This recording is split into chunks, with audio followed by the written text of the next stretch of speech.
Hello friends, चलिए हम आपको बताते हैं दो बिंदुओं के बीच की दूरी का फार्मूला कैसे ज्ञात किया जाता है। तो यहाँ पे देखते हैं कि दो पॉइंट आपको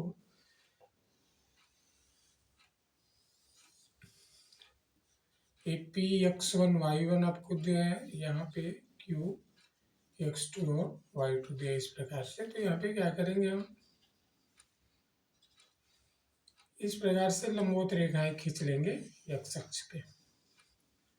तो आपका मूल बिंदु होता है, तो x1 यहाँ से यहाँ तक की दूरी x1 हो जाएगी और यहाँ से यहाँ तक की दूरी x2। तो बीच की दूरी अगर निकालेंगे तो ये x2 माइनस x1 प्राप्त हो जाएगी आपको, x2 माइनस x1।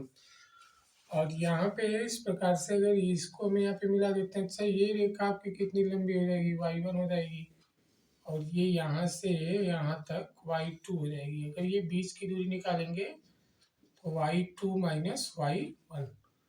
इसको इस प्रकार से अगर यहाँ पे मिला देते हैं p को q से,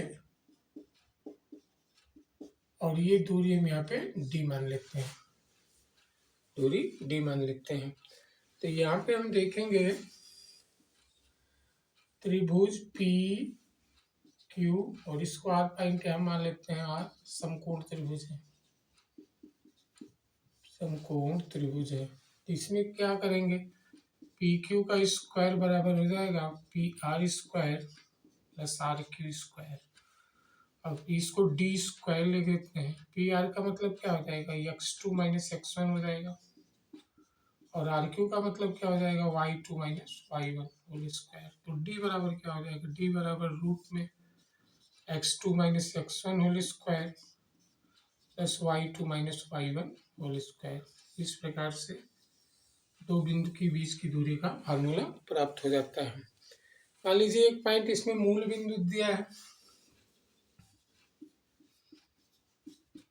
मूल बिंदु 0 0 से एक्स वाई की दूरी, पी एक्स वाई की दूरी, तब आप डी बराबर क्या लिखेंगे।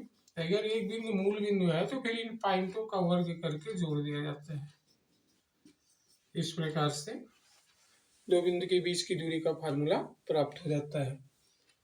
तो चित्र से स्पष्ट करने के लिए हम पी आर बराबर यहाँ पे लिख सकते हैं, पी आर बराबर हो जाएगा x2 माइनस x1। उसके बाद यहाँ पे क्यू आर बराबर हम लिख सकते हैं y2 माइनस y1। इस प्रकार से प्राप्त कर सकते हैं। कंटेंट समझ में आ रहा है, चैनल को लाइक और सब्सक्राइब कर लें। Thank you.